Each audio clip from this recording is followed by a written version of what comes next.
ओम श्री विष्णवे नमः। पद्म पुराण के अनुसार देवशयनी एकादशी के दिन भगवान विष्णु 4 महीने के लिए निद्रा में चले जाते हैं और उसके बाद फिर परिवर्तनी एकादशी के दिन भगवान विष्णु करवट लेते हैं और तब देवी देवता इनकी पूजा करते हैं। इसी कारण इस एकादशी का नाम परिवर्तनी एकादशी पड़ा है। परिवर्तनी एकादशी को जल झूलनी ग्यारस के नाम से भी जाना जाता है और डोल ग्यारस के नाम से भी इस दिन को मनाया जाता है। एकादशी तिथि का व्रत रखने वाले भक्तों के सभी पापों का नाश होकर अंत में मोक्ष की प्राप्ति होती है। मान्यता है कि इस दिन भगवान विष्णु के वामन रूप की और अनंत रूप की पूजा की जाती है। आइए जानते हैं साल 2022 में परिवर्तनी एकादशी कब है, व्रत कब रखा जाएगा, एकादशी और द्वादशी तिथि कब से कब तक रहेगी, व्रत कब रखकर कब खोलना है, तुलसी दल कब तोड़ने चाहिए। साथ ही आप जानेंगे पूजा विधि और नियम के बारे में।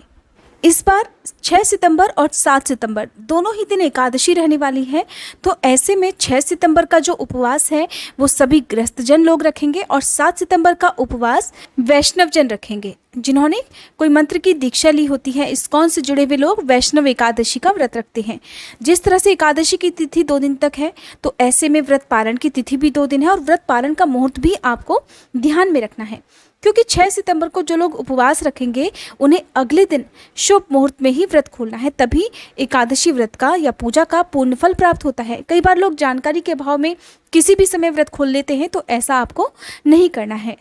एकादशी की तिथि प्रारंभ होगी 6 सितंबर मंगलवार की सुबह 5:55 से और समाप्त होगी 7 सितंबर बुधवार की सुबह 3:05 पर।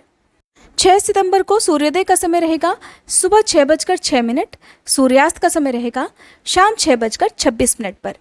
7 सितंबर बुधवार को सूर्योदय का समय रहेगा सुबह 6:06 और सूर्यास्त का समय रहेगा शाम 6:26 पर। द्वादशी तिथि प्रारंभ होगी 7 सितंबर को सुबह 3:06 से और समाप्त होगी 7 सितंबर की मध्य रात्रि में ही 12:05 पर। तो ऐसे में 7 सितंबर की सुबह कुछ समय के लिए, कुछ घंटों के लिए हरिवासर का समय रहेगा। हरिवासर के समय बीत जाने के बाद ही आप अपना एकादशी का व्रत खोल सकते हैं। तो जो लोग 6 सितंबर को एकादशी का उपवास रखेंगे उन्हें 7 सितंबर को बुधवार के दिन सुबह 9:50 से लेकर 10:40 के बीच में अपना व्रत खोलना है और जो लोग 7 सितंबर को उपवास रखेंगे उन्हें 8 सितंबर को गुरुवार के दिन सुबह 6:08 से लेकर 8:50 के बीच में अपना उपवास खोलना होगा। एकादशी के नियमों का पालन एक दिन पहले ही प्रारंभ हो जाता है, तो एक दिन पहले शुद्ध सात्विक भोजन ग्रहण करना चाहिए। जिस भी तिथि को आपको उपवास रखना है उससे ठीक एक दिन पहले ही आपको दशमी तिथि के नियमों का पालन करते हुए तुलसी दल भी तोड़कर रख लेने चाहिए। महिलाओं या कन्याओं को अपना सर एक दिन पहले ही धुल लेना चाहिए, क्योंकि एकादशी के दिन सर नहीं धुला जाता है। और अगले दिन आप सुबह जल्दी उठकर स्नान आदि से निवृत्त हो जाएं। एक चौकी पर आपको साफ स्वच्छ पीला वस्त्र बिछाकर उस पर भगवान विष्णु की, यदि हो सके तो अनंत रूप की या फिर वामन रूप की या फिर जिसमें भगवान श्री हरि शेष शैया पर लेटे होते हैं, ऐसी वाली प्रतिमा या तस्वीर की स्थापना आपको करनी चाहिए। नहीं तो फिर आपके पास जो भी मूर्ति है, जो भी तस्वीर है, आप उनकी भी पूजा कर सकते हैं। चौकी पर मूर्ति की या तस्वीर की स्थापना करने के साथ ही आप गंगा जल छिड़ककर पवित्र कर लें। मूर्ति या तस्वीर को पंचामृत से स्नान कराएं, साफ स्वच्छ वस्त्र धारण करके चंदन का तिलक भगवान को लगाएं, साथ में माँ लक्ष्मी जी की पूजा भी करें और हाथ में जल और पुष्प लेकर व्रत का संकल्प आपको लेना चाहिए। संकल्प लेते समय हाथ में जल या पुष्प रखें और फिर इस प्रकार भगवान श्री हरि के सामने आंख बंद कर ध्यान करें कि हे श्री हरि, आपको मेरा बारंबार प्रणाम है। आज मैं आपको अपना नाम लेना है, अपने कुल, अपने गोत्र का नाम लेना है। फिर भाद्रपद मास के शुक्ल पक्ष की परिवर्तनी एकादशी का व्रत पूर्ण श्रद्धा और भक्तिभाव से रखने जा रही हूँ। इस व्रत को रखने में मुझे किसी प्रकार की कोई विघ्न बाधा ना आए। जाने अनजाने में यदि मुझसे कोई भूल चूक हो जाए तो हे श्री हरि, आप तो अंतर्यामी हैं, मेरी गलती के लिए मुझे क्षमा कर दीजिएगा और मेरे द्वारा किए गए इस व्रत का पुण्य मुझे और मेरे परिवारजनों सहित मेरे पितरों को भी प्राप्त कराइएगा। और संकल्पित जल को इस प्रकार सच्चे मन से भगवान पर विश्वास रखते हुए भगवान के चरणों में अर्पित कर देना चाहिए। धूप दीप जलाकर आपको विधिवत भगवान के पंचरूप मंत्रों का जाप करना चाहिए। पंचरूप मंत्र हैं ओम अंग वासुदेवाय नमः, ओम आंग संकर्षणाय नमः, ओम अंग प्रद्युम्नाय नमः, ओम अह अनिरुद्धाय नमः और ओम नारायणाय नमः।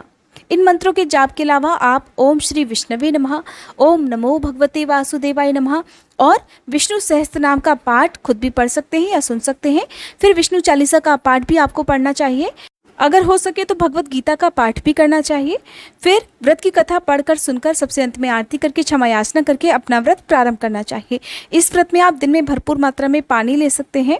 चाय बहुत से लोग व्रत में लेते हैं, कुछ लोग नहीं भी लेते हैं। आप जिस भी नियम का पालन करना चाहते हो उस नियम का पालन कर सकते हैं।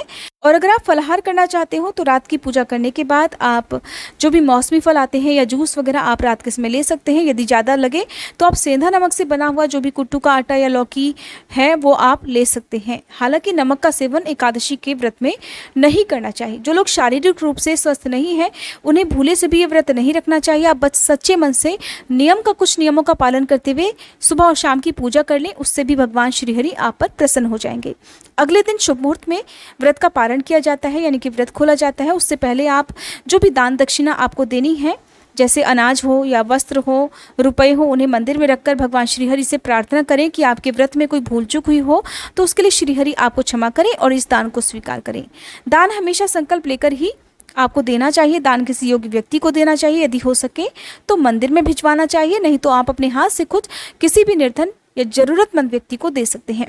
खुद व्रत खोलने से पहले आपको कुछ न कुछ दान देना जरूरी होता है। यदि समय पर दान ना दे पाए तो आप उस दान की सामग्री को साफ स्वच्छ जगह पर रख दें और उसके पहले आप फिर किसी भी आसपास गौ माता को रोटी वगैरह जो भी भोजन आपने शुद्ध सात्विक अपने लिए बनाया है उसे खिला सकते हैं। मौसमी फल वगैरह या आप गाय को दे सकते हैं। छत पर चिड़ियों के लिए दाना पानी रख सकते हैं। चींटियों के लिए आटा शक्कर डालकर उसके बाद भी आप अपना उपवास तोड़ सकते हैं। उपवास किन चीज़ों से तोड़ना चाहिए तो देखिए, सुबह द्वादशी की जो पूजा होती है वो विधिवत आपको वैसे ही करनी चाहिए। समय हो तो आप व्रत की कथा भी पढ़े सुने, नहीं तो आप केवल आरती करके और भगवान को मौसमी फलों के जूस का, पंचामृत का भोग जिसमें तुलसी दल जरूर होने चाहिए लगा सकते हैं। या नॉर्मल रोटी सब्जी जो भी आजकल मौसमी सब्जियां हैं वो आप बनाकर, या दही और चावल भी कुछ लोग व्रत के पारण के दिन खाते हैं और भगवान को भोग लगाया जाता है स्पेशली, तो आप उनका भोग लगाकर उसी को प्रसाद रूप में ग्रहण कर सकते हैं।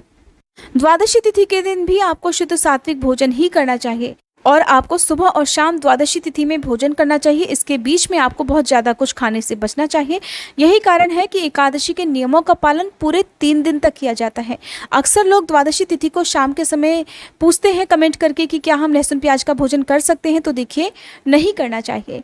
और द्वादशी तिथि को जब सुबह आप पूजा करें तो जो एक दिन पहले आपने कलश की स्थापना यदि की है, जो चौकी आपने लगाई है उसका भी विसर्जन कर दिया जाता है। विसर्जन में जो आपने पूजा के लिए फूल अर्पित किए हैं, फूल माला भगवान को चढ़ाई हुई हैं, आप उनका विसर्जन कर लें। चौकी और जो वस्त्र है या जो प्रतिमा है वो बाद में आप पूजा में फिर से काम में ला सकते हैं। पूजा की जो मूर्तियां हैं वो वापस से आप अपने मंदिर में रख सकते हैं। व्रत के दिन यदि किसी महिला को पीरियड्स हो जाते हैं तो ऐसे में यदि आप पहले से ही इस व्रत को रख रहे हैं तो आपको व्रत बीच में नहीं छोड़ना चाहिए। व्रत आपको रखना ही चाहिए। बस आपको खुद से पूजा नहीं करनी है, अपने परिवार के ही किसी सदस्य से आप पूजा करवा सकते हैं। जिस तरह से हम एकादशी के दिन सारा दिन उपवास रखकर अगले दिन व्रत खोलते हैं, उसी तरह से ऐसा कहा जाता है कि एकादशी के दिन तुलसी जी का भी उपवास होता है और तुलसी जी निर्जला उपवास रखती हैं। यही कारण है कि एकादशी के दिन तुलसी जी में जल भी अर्पित नहीं किया जाता है, लेकिन सुबह और शाम दीपक जरूर जलाना चाहिए। और अगले दिन तुलसी जी के पौधे में आप जब सुबह की पूजा करते हैं तो जल अर्पित करें। घी का दीपक जलाकर तुलसी माता की आरती करते हुए तुलसी माता को प्रणाम कर उनका आशीर्वाद भी लेना चाहिए। और ओम सुभद्राय नमः, ओम सुप्रभाय नमः, इन मंत्रों का विशेष रूप से आपको द्वादशी तिथि को जाप करना चाहिए। फिर आप कोई भी मिठाई फल तुलसी माता को अर्पित कर दें। इस प्रकार से आप तुलसी जी की पूजा भी विधिवत कर सकेंगे। जिस घर में तुलसी जी की पूजा होती है वहाँ साक्षात लक्ष्मी जी का वास भी माना जाता है। दान किन किन चीज़ों का किया जा सकता है तो द्वादशी तिथि को आप पुराने वस्त्रों का दान भूलकर भी ना करें, सबसे पहली बात। और साथ में आप जो कुछ भी दान करें उसमें हल्दी और आपको सेंधा नमक जरूर रखकर दान में देना चाहिए। द्वादशी तिथि को भूले से भी लहसुन प्याज का दान या फिर सरसों के तेल का या साबुत मिर्च का दान नहीं दिया जाता है। इसके अलावा आप जो भी मौसमी सब्जियां आजकल चलती हैं उनका दान कर सकते हैं।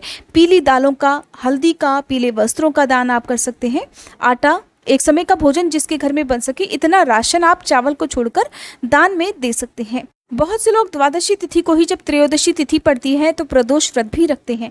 ऐसे में अगर आप प्रदोष व्रत के बारे में जानना चाहते हो और परिवर्तनीय एकादशी व्रत की कथा भी सुनना चाहते हो तो हमारे चैनल पर आगे आने वाली वीडियोस में आपको इन सभी की जानकारी मिलेगी। आजकल आप हमारे इस चैनल पर हर दिन शिव महापुराण कथाएं और भागवत की कथाएं भी सुन सकते हैं। अगर आपने इन कथाओं को नहीं सुना है तो प्लीज़ ज़रूर सुनिएगा।